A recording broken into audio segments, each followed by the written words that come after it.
밤 이렇게 시간이 안 가는지 정말 버스 안에서 고인 이불 속에서 고인은 언제나 너에게 고인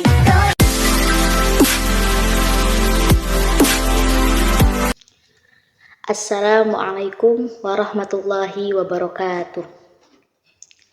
Perkenalkan, nama saya Ida Idaiyah Adawiyah, nomor NIM 2341101102091. Saya dari Prodi Komunikasi Penyiaran Islam, Fakultas Dakwah, kelas 1 KPIC. Saya di sini akan menjelaskan tentang penyebaran Islam di Kabupaten Banyumas atau sejarah Islam di Banyumas. Nah, ini untuk memenuhi tugas kuliah saya, yaitu tugas SKI, Sejarah Kebudayaan Islam. Baik, langsung saja, yaitu jauh sebelum tahun 1346 Hijriah atau 1925 Masehi, di salah satu wilayah Kabupaten Banyumas bagian selatan berdiri sebuah mushola kecil yang menjadi sentral pendidikan atau penyebaran agama Islam. Tepatnya di Desa Sirau, Kecamatan Kemeranjen, Kabupaten Banyumas. Tokoh di balik berdirinya mushola tersebut ialah Kiai Haji Muhammad Mukri atau yang lebih dikenal dengan Mbah Mukri. Dia adalah putra ketiga dari 5 bersaudara yang merupakan salah satu pasukan inti di Ponorogo. Sebagai pasukan inti di Ponorogo, selepas wafat, makam Kiai Haji Muhammad Nur tidak diperkenalkan untuk banyak diketahui oleh orang. Sebagai anak laki tertua dari mendiang sang penjuang kemerdekaan, hal itu sangatlah berpengaruh besar terhadap ide-ide dan arahan perjuangan Mbah Mukri dalam meneruskan nilai-nilai kemanusiaan dan keagamaan yang rahmatan lil alamin. Desa Sirau, Kecamatan Kemeranjen menjadi kawah candradimuka pertama bagi Kiai Haji Muhammad Mukri. Dalam menyebarkan agama Islam, sebuah wilayah yang masih antah berantah, dikelilingi rawa-rawa dan dipenuhi semak-semak berlukar, serta terdapat banyak binatang buas menjadi instrumen yang menghiasi desa.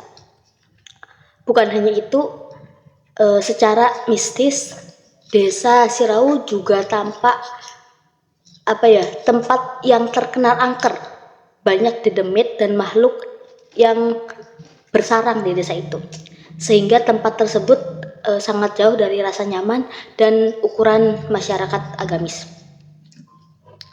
Kondisi sosial masyarakat saat itu begitu jauh dari yang namanya agama.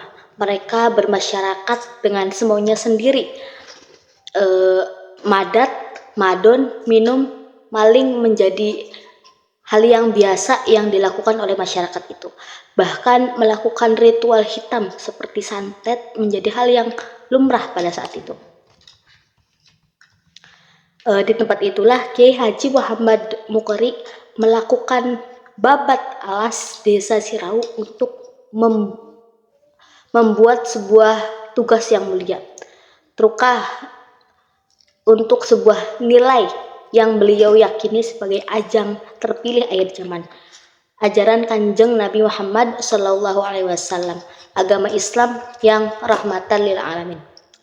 Secara geografis, Desa Sirau berada di wilayah selatan Kabupaten Banyumas dan merupakan palang pintu dari 2 kabupaten besar, yaitu Kabupaten Banyumas dan Kabupaten Cilacap. Kiai Haji Muhammad Mukri berdakwah dengan metode ibda binafsi atau memulai dari diri sendiri. Jadi dia tidak menggunakan kekerasan ataupun melawan arus masyarakat yang ada pada waktu itu, tanpa melarang, tanpa melawan. Beliau mempraktikkan agamanya bukan dengan cara tidak menggurui, tetapi dengan melakukan hubungan silaturahim, cara bertutur kata, bertutur sapa, menghargai dan menghormati tetangganya, serta menganggap mereka sebagai bagian dari keluarganya.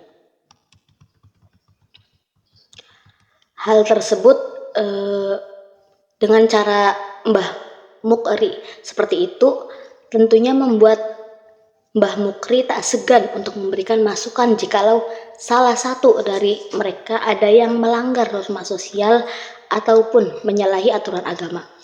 Bukan hanya yang bersifat moral, tetapi juga bersifat materi. Kiai Haji Muhammad Mukri itu tidak segan untuk membantu masyarakat yang sedang ada pada kondisi kekurangan.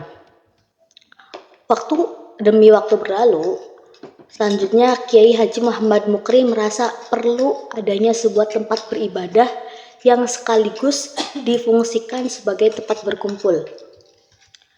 Dalam bahasa Banyumasnya itu juguran untuk melaksanakan pengajian. Dengan swadaya dan pribadi, Kiai Haji Muhammad Mukri lalu mendirikan sebuah mushola kecil sebagai tempat ibadah sekaligus mulai menyelenggarakan pengajian terbatas untuk keluarganya. Pengajian yang disampaikan beliau ialah kitab-kitab kuning dan pengajian umum dengan metode tradisional. Lambat laun, seiring perjalanan waktu, masyarakat mulai tertarik dengan cara bermasyarakat Kiai Haji Muhammad Mukri atau lebih dikenal dengan Mbah Mukri tersebut. Banyak dari mereka yang mulai mengikuti kegiatan pengajian yang sudah terjadwal, namun karena kondisi masyarakat Sirau yang lebih banyak bermata pencaharian sebagai petani, jadwal pengajian pun disesuaikan dengan jam kerja petani. Itu dia keistimewaan Mbah Mukri. Dia selalu mengutamakan apa yang dia tidak mementingkan diri sendiri, tapi dia itu mementingkan orang lain dan tidak dengan cara kekerasan. Nah, perkembangan selanjutnya, musola kecil di Desa Sirau, Kecamatan Kemeranjan itu berubah menjadi sentral pendidikan agama. Dalam putaran waktu yang hadir, jumlah yang mengikuti pengajian terus bertambah. Bahkan banyak orang dari luar desa yang mulai berminat menimba ilmu kepada Mbah Mukri. Bertambahnya masyarakat dari luar desa yang ingin mengikuti pengajian Mbah Mukri menyebabkan musola kecil yang ada sudah tidak lagi kuat menampung banyaknya jamaah, karena pada saat itu jamaah hanya beberapa saja, namun tiba-tiba dari desa lain itu ikut desa lain itu minat dengan apa yang disiarkan, apa yang disampaikan oleh Mbah Mukri, sehingga masyarakat dari desa lain ikut menuju ke musola tersebut. Nah, sehingga pada tahun 1346 Hijriah atau 1925 Hijriah dibuatlah gotakan atau kamar-kamar kecil sederhana di sebelah utara musola untuk menampung banyaknya jamaah. Dari gotakan sederhana kecil itulah kini berdiri sebuah pesantren agama atau pendidikan agama yang bernama Rodotul Tholibin Sirau, yang kini diasuh oleh Kiai Haji Mukhosis Nur, salah satu keturunan Kiai Haji Mbah Mukri. Dan musola kecil itu kini bermetamorfosis menjadi sebuah masjid besar. Masjid itu bernama Masjid Al-Huda. Kini sekarang tuh ratusan santri banyak yang menimba ilmu di pondok pesantren Rodotul Tholibin Sirau tersebut. Selanjutnya yaitu perkembangan Nahdlatul Ulama di Jawa Tengah bagian selatan. NU adalah suatu jamiah diniyah Islamiyah yang didirikan di Surabaya pada tanggal 16 Rajab 1344 Hijriah atau 31 Januari 1926 Masehi. NU memiliki prinsip-prinsip yang berkaitan dengan upaya memahami dan mengamalkan ajaran Islam, baik yang berhubungan dengan komunikasi vertikal dengan Allah atau hablum minallah, dan komunikasi horizontal atau hablum minannas. Lalu lahirnya NU bermula pada awal abad ke-20 20 NU mendasarkan pemahaman keagamaannya pada sumber ajaran Islam, yaitu Al-Quran, hadis, ijma, dan qiyas. NU mengikuti paham Ahlus Sunnah wal Jamaah dan menggunakan pendekatan mazhabi. NU menjadi lembaga yang terbesar di Indonesia dan tersebar di berbagai pulau, baik pulau maupun provinsi. Hal ini dikarenakan komunitas NU dikenal sebagai masyarakat tradisional. Tradisionalisme itu biasanya ditandai dengan beberapa hal. Yang pertama, komunitas ini sebagian besar tinggal di pedesaan. Yang kedua, NU mempunyai dasar-dasar atau kekayaan intelektual yang senantiasa diwariskan dari satu generasi ke generasi berikutnya melalui lembaga pondok pesantren. Yang ketiga yaitu NU mempunyai lembaga pendidikan yang cukup mapan sebagai basis transmisi keilmuan, yaitu pesantren. Warga Banyumas dan sekitarnya mayoritas beragama Islam dan merupakan Nahdliyin. Meskipun tidak ada identitas yang resmi mengakui dan diakui sebagai Nahdliyin, tapi hal itu terlihat pada ikatan semangat kekeluargaan yang kuat. NU sebagai organisasi kemasyarakatan berbasis agama terbesar di Banyumas tidak bisa dilepaskan dari tradisi pesantren, santri, dan kiai dalam praktik berpolitik mereka.